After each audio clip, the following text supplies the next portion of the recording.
মে come in sir. হ্যাঁ আসো, তুমি কি ইন্টারভিউ দিতে আসছো? জি জি, আমি ইন্টারভিউ দিতে আসছি। তোমার ফার্স্ট কোশ্চেন বলো তো, এশিয়ার মধ্যে শ্রেষ্ঠ কবি কে? রবীন্দ্রনাথ ঠাকুর। বাহ, খুব সুন্দর খুব সুন্দর। তোমার সেকেন্ড কোশ্চেন, বাংলাদেশে একজন দেশপ্রেমিকের নাম বলো। আছে তো অনেকজন, এই যেমন শেখ মুজিবুর রহমান। বাহ, জিনিয়াস জিনিয়াস। তোমার থার্ড নাম্বার কোশ্চেন, বলো তো বাংলাদেশ কবে স্বাধীন হয়েছে? হওয়ার কথা তো ছিল 1948 সালে, কিন্তু 1971 সালে 16 ডিসেম্বরে স্বাধীন হয়েছে। খুব সুন্দর খুব সুন্দর। তোমার লাস্ট কোশ্চেন, বলো তো আকাশে কয়টি তারা আছে?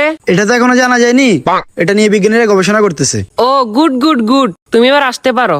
Okay sir.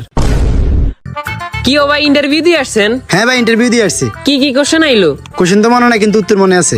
আচ্ছা, উত্তরই কোন? রবীন্দ্রনাথ ঠাকুর, শেখ মুজিবুর রহমান। মাত্র এই দুইটে? না, আরো দুইটা আছে। আচ্ছা কোন?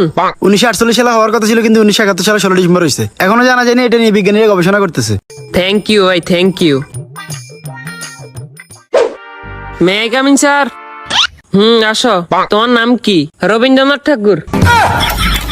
তো তোমার বাপের নাম কি? শেখ মুজিবুর রহমান। তোমার জন্ম কবে হয়েছে? হওয়ার কথা তো ছিল 1948 সালে, কিন্তু 1971 সালে 16 ডিসেম্বর হয়েছে। এই বেটা, তুই পাগল হয়েছিস নি? এটা এখনো জানা জানি, এটা নিয়ে বিজ্ঞানীরা গবেষণা করতেছে। no, no, no, no.